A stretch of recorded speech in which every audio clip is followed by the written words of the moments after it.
Alright, hello YouTube, Derek Shoehorn here for life advice. A couple of warm-up points today. First one, yes, I have had a haircut, and I don't want to know what your comments are on that, so please do not leave a comment about my haircut. Okay, and second point, just like to say a big thank you to everyone who wished me luck with my dissertation this week. You'll be happy to know I got 100% passed. And that's all done and dusted now, so I am officially a doctor of plant-based medicine. With that being said, let's get right into your questions for today. Derek, should soccer be played without fans? Alright, well this is obviously something that's been happening as a result of the coronavirus. They canceled all the soccer for a while, and now it's coming back. But they're not allowing fans in the stadium, and also the substitutes on the bench have to sit 2 meters apart with face masks on, and a few of the players have already tested positive for coronavirus in the English clubs. Anyway, they haven't actually played any matches in England, but this is they've been training, I think, and in Germany they've played some matches. And personally, I think it's that those positive tests tell you all you need to know, really, that we shouldn't even be allowing soccer to happen, or any team sports, let alone allowing fans in the stadium. So I think it's a good thing to not have fans, but I would go further and not have soccer at all.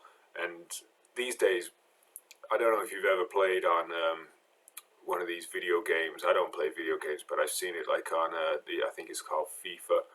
This game, you can sometimes you can set it so that no human is controlling the thing, and the game will just play anyway by itself. So that makes me think, well, why are we even risking the lives of these players by putting them in a stadium? And especially with there's thousands of fans in there, someone could have the virus, and then it's too much for a risk. So why are we even doing that when you can have virtual soccer instead?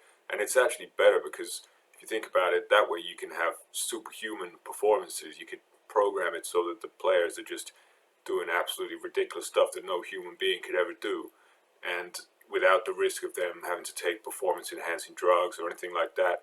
So in 2 ways, I mean, the players are protected from the virus and also from the performance-enhancing drugs, which are bad for your health, apart from steroids. So the answer to me is just to go virtual, like they did with the horse racing. I think there was a virtual horse racing. So why not do that? Let's just do that with the soccer. Everyone can stay alone at home that way and not risk catching the virus. Okay, so I hope that answers your question. The second question for today, Derek, what do you think about Jordan Peterson? Well, you obviously haven't been watching my videos, or maybe you have, but I did mention him in my quarantine book list, my recommended reading. As I said there, I think he's a writer of great poetic genius. So that's one thing I do very much appreciate his writing style. Apart from that, I don't know what he's up to these days. I used to watch his videos sometimes. I watched his Joe Rogan interviews, that kind of thing. But I think he went to Russia and was lobotomized by the Russians, and no one's heard about him since. So now what happens is his daughter speaks for him instead, which actually is much better, because she's a lot harder than he is. So I can't say I disapprove of that. But really, even before the Russian lobotomy incident, I'd kind of parted ways with Mr. Peterson, because he said on one of his videos that he watches The Simpsons on double speed.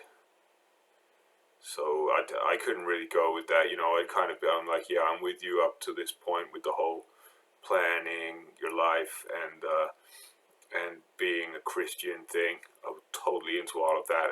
But then when he said he watched The Simpsons on double speed, I said no. Then no, he's gone too far here. But like I say, I'll watch his daughter sometimes talking on his behalf, but I usually turn the sound off. Derek, what do you think about the boom in sales of bicycles? Okay, well, again, this is a coronavirus-related phenomena where people are buying bicycles because they've been told not to get on public transport, and there's a lot of a craze for exercise right now. So people are like, okay, I can't get on the public transport. I'll buy a bicycle and then I'll cycle to work. And I think it's a terrible thing because I don't know if you know this about cycling, but it shortens the hamstrings. So we're going to have a nation of people with very short hamstrings before too long if everybody starts cycling, and that's bad because if there is any kind of conflict in the near future, everyone knows that the side kick and the front kick are the longest two weapons in hand-to-hand combat. And here in the UK, guns are not legal, so we have to recourse to hand-to-hand combat if there is any kind of conflict. So I think this cycling thing will put us at a significant disadvantage there if it comes to that. So I'm very much against it. I've never cycled in my life. Every time I see a bike, it kind of makes me feel a little bit sick, to be honest with you. I hate those things. So yeah, I'm really against it. But the silver lining is I'm pretty sure that as soon as this sun goes away and the rain starts to come back again, all those people that have been buying bikes, they'll just get straight back in their cars. So everything will be fine in the end. But in the short term, no, I'm against it, and I do not encourage cycling. I think it's probably one of the worst modes of transport. I would prefer to see you on a skateboard, to be honest with you, and I don't like those either.